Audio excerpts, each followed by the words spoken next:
Good evening, Lovecraft fans of the interwebs. I'm Alexa, resident ooky spooky girly, and today we're diving into the land of very hard to say words, so wish me luck. I absolutely love a good cosmic horror tale, and obviously since Lovecraft, had a lot to do with the origin of the genre, I had to give credit where credit is due. In terms of the overall ranking of deities in the world of all things Lovecraftian, the Outer Gods are a category of fictional entities of cosmic significance used in certain systemizations of the Cthulhu mythos. They may be distinguished from the Great Old Ones, although the distinction isn't universally acknowledged. Generally speaking, they are located beyond the confines of Earth and the solar system, exerting their influence from deep space or from beyond our dimension. However, some Outer Gods have taken up residence on Earth. Question for y'all, what's your favorite cosmic horror monster? Let me know in the comments, and welcome to the top 5 Lovecraftian Outer Gods with terrifying backstories.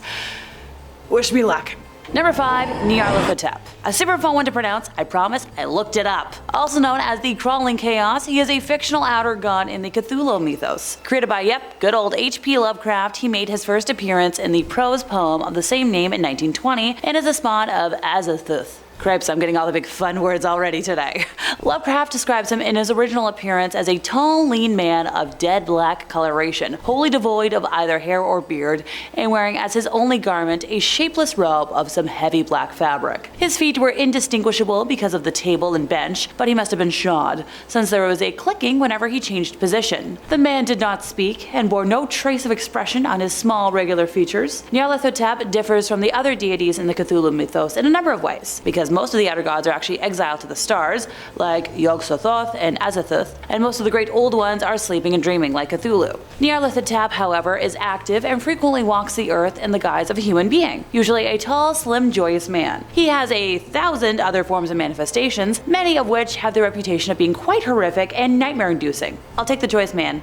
Please and thank you. In terms of comparison to other creatures, most of the Outer Gods have their own cults serving them, but Nyarlathotep seems to serve as he serves several cults and takes care of their affairs in the other Outer Gods' absence. Most Outer Gods use strange alien languages, while Nyarlathotep uses human languages and can easily pass for a human being if he chooses to do so. Finally, most of them are all powerful, yet evidently without clear purpose or agenda, yet this one seems to be deliberately deceptive and manipulative, and even uses propaganda to achieve his goals. In this regard, he's probably the most human-like among the Outer Gods. Nyarlathotep enacts the will of the Outer Gods and is their messenger, heart, and soul, the immemorial figure of the deputy or messenger of the hidden and terrible powers. He's also the servant of Azathoth, whose fitful, spastic wishes he immediately fulfills. Unlike the other Outer Gods, though, spreading madness is more important and enjoyable than death and destruction to this one. I agree. It is suggested by some that he will destroy the human race and, possibly the earth as well. We'll see.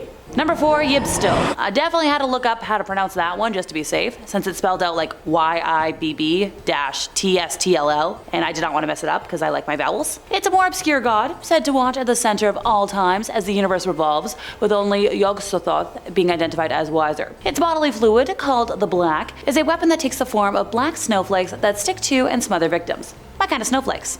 The god's touch causes an instant change in the person affected, usually fatal, but occasionally brings some benefit. With my betting odds, probably not worth the risk. Yibb-Tstll is described visually as an immobile, dark, tentacled entity with a pulpy alien head, detached eyes, and large bat wings under which countless night gaunts suck black milk from its innumerable, fleshy milk-producing body parts, because I don't think I can say that word. Like many Lovecraftian horrors, including her fellow Outer Gods, the mere sight of this creature can drive humans insane, and even thinking too hard on the monstrous being is said to attract its malevolent intent. Number 3, Azathoth. According to Lovecraftian mythology, Azathoth is the omnipotent, blind idiot god or nuclear chaos. Honestly, pretty funny nicknames if you ask me, and feels like that fits me as well. In the eldritch pantheon of Lovecraftian horror, there exists a deity so mind-bendingly terrifying that even the other cosmic horrors cower before its chaotic presence, and that just so happens to be this one, as is a prime example of the sheer existential dread that Lovecraft wove into his mythos. At first glance, it appears,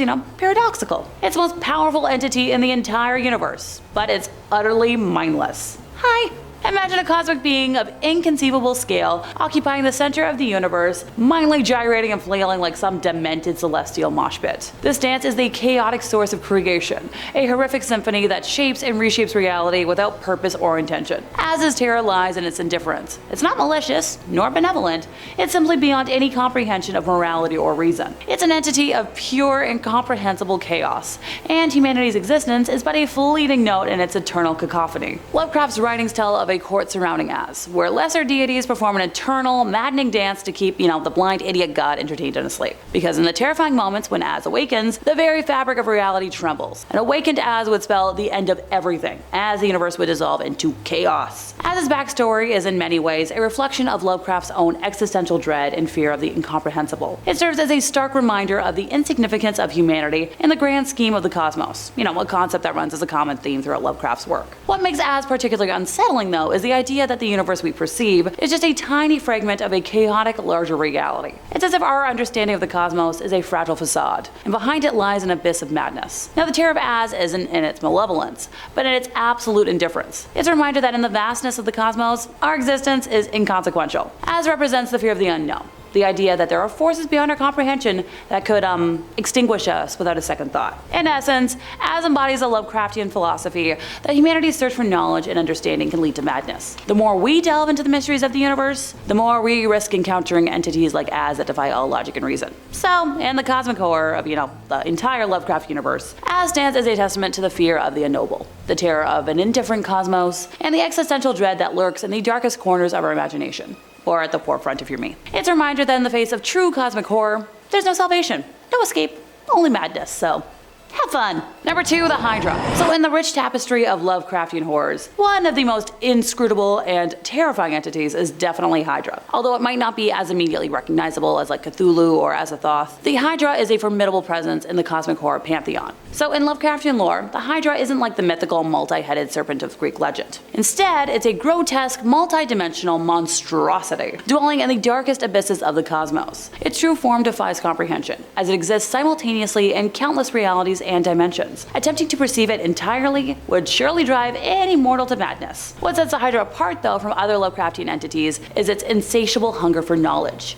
It seeks to devour not only the minds of those unfortunate enough to encounter it, but also the very fabric of reality itself. Its insidious influence warps the laws of physics, causing reality to unravel like a fraying tapestry. The origins of the Hydra are shrouded in mystery, as is typical in Lovecraftian literature. Some believe it to be a cosmic parasite that feeds on, the collective consciousness of sentient beings, while others see it as a malevolent force that has existed since the birth of the universe. One particularly unsettling aspect of the Hydra is its ability to manifest in various forms, adapting to the fears and vulnerabilities of those it encounters. It appears as a nightmarish amalgamation of tentacles, eyes, and grotesque appendages, a shape-shifting horror that defies all attempts at categorization. No thank you. And the Hydra's backstory, like its form, is ever-evolving and multifaceted.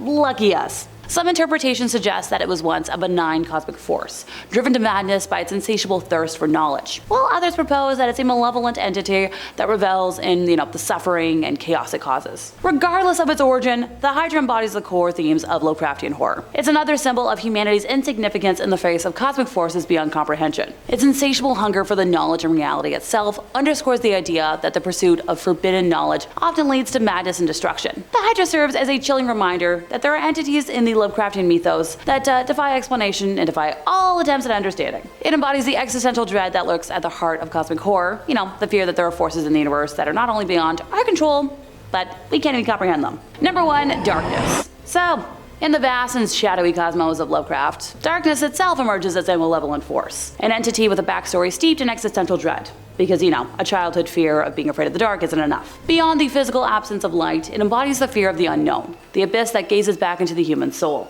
In Lovecraft's works, darkness is not merely the absence of illumination. It's a palpable, sentient presence. It's a realm where sanity unravels, where the laws of our reality crumble, and where human understanding, falters. One of the most chilling aspects of this cosmic darkness is its insidious ability to manifest in myriad forms. It's not a mere absence of light, but a force that distorts and warps reality. It's the void that hungers, the abyss that consumes. Okay, I might be getting a little carried away. The backstory of Lovecraftian darkness is intertwined with the overarching themes of cosmic horror. It's a reflection of the universe's indifference to humanity's existence. In the face of such overwhelming cosmic forces, our perception of reality becomes a fragile construct. So, let's consider Lovecraft's works, where darkness kind of serves as a metaphor for the unknown and the unknowable. In stories like The Color Out of Space, darkness represents the alien nature of extraterrestrial entities. In the Dunwich Horror, it symbolizes the lurking evil that defies reason and logic. Perhaps the most iconic embodiment of cosmic darkness is Nyarlathotep, the crawling chaos, the fellow I chatted about just a moment ago. So this lovely creature takes on countless forms, each more disturbing than the last. Its existence is a manifestation of the dark and chaotic forces that lurk beyond human understanding. We don't have to know everything, and we're never gonna know everything.